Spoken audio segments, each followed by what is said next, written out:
naagaha sunnagudada iimaanka ayay laayihiin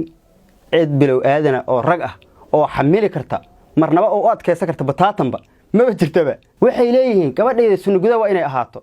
waa inay daba lahaato raggiina ayada nafta ka ridday gabaray adaadan ahayn sunnagudo oo ay fircoon gudo tahay oo uu ku soo gaaro muuqaalkan sheer garay kuwa sunnagudada ah waa ka madnooc wiilow haddii aad jeceshahay gabar fircoon gudo ah muuqaalkan sida ugu fudud u sheer garay horta sideedaba dhalinyarta anigu waxaan kala dardaarmay naagaha sunnagudada barnaamijkiisa in badan aan rabay horta inaan ka hadlo maanta laakiin nasiibkayga ku noqotay inaan meeshan ku kulanno oo aan ka hadalno naagaha sunnagudada wax deeqsii kara iyo wax maxaan ku iraaday qof bilow aadana oo u adkaysan kara ama la noolaa kara ama nolol la wadaagi kara horta ma jirto bataatanba hadda ka hor yar saaxiibkeeya oo soo majeesta la yiraahdo wuxuu guursaday gabar sunnagudo ah gabadhii sunnagudada ahayd har iyo habeenba waxay rabtaa ayada in waxaan ku iraaday hawsheeda ay socoto qofkana qof bilow aadana waaye bilow aadan haddii uu yahay har iyo habeen qofka bilow aadanka ah hadda mar walba hawshaas uma taagna aakhir waxay tagtay yarkii in naftu ka dhacdo oo isbitaal la geeyo heer isbitaal oo muto heer isbitaal marka oo mutay waxay noqotay inay haddana ka daba tagto oo ka daba dacwooto asagoo oo isbitaal yaala oo tiisi u yaaban marka naagaha sunnagudada horta waxay noqdeen nooc asaasa waaye naagaha sunnagudada ragga cimri degdeg ayay ku ridaan war sooma aadnan arag 30 jir bidaar yeeshay oo cimri degdeg ku dhacay war sooma aadnan arag 40 jir qof aan gaarin oo sariir saaran yaa ka dambeeyay marka ciladaas waa naagaha sunnagudada iimaanka ayay laayihiin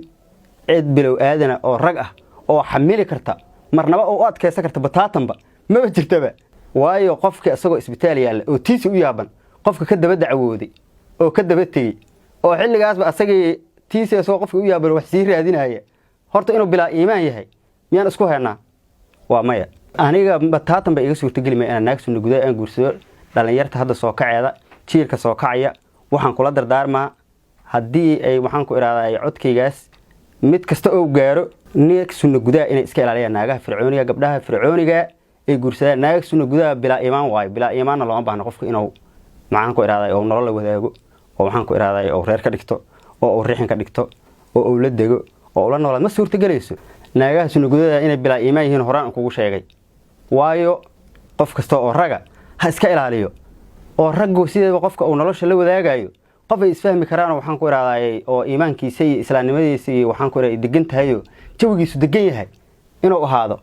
xilli walba inay ku tiraahdo soo soco gabadha waa laga wanaagsan yahay xilliyaal waxa jira qofka oo ninka ragga oo waxaan ku iraaday xaaladiisu asagoo ay khatar taagan tahay oo unan u adkaysan karin macaal soo soco waayo naagaha sunnagudada waagaysi jireen bidaarta degdega ah cimri degdega ah qofka cimri degdeg oo ku dhacayo durbidiiba asagoo 20 sano aan gaarin ma la arag asagoo 20 sano aan gaarin qof bidaartu inta waxaan ku halkaas wajiga ay ka tagtay ay jeegada istaagtay lama arag sunnagudada say noogu soo bilaabatay waayii hore waa la xishoo jiray gabdhaha waa la fircoon guday jiray dadku waxaan ku iraaday si tartiiba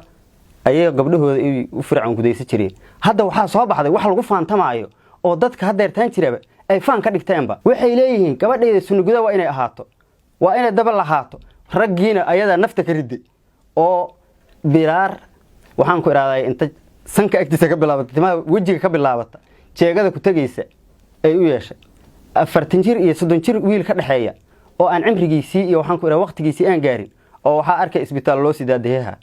hadda naagaha sunnagudada waa eelkaas iska ilaalisha dhalinyarooy ragga anu waxaan kula dardaarmayaa inay iska joogaan oo iska ilaaliyaan naag sunnagudo ah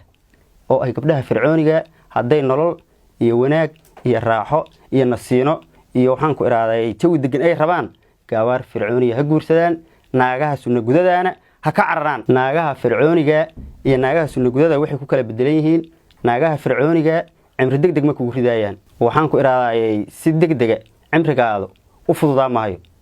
naagaha sunnagudadaana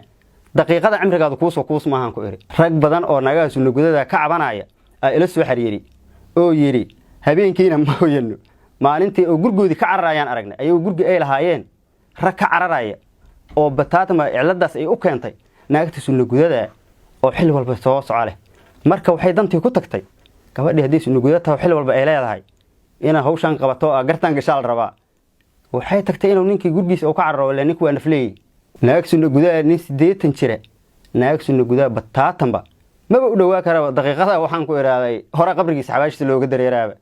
way 20 jirkii cimriga u soo kuusay 80 jir ma u adkaysan kara marka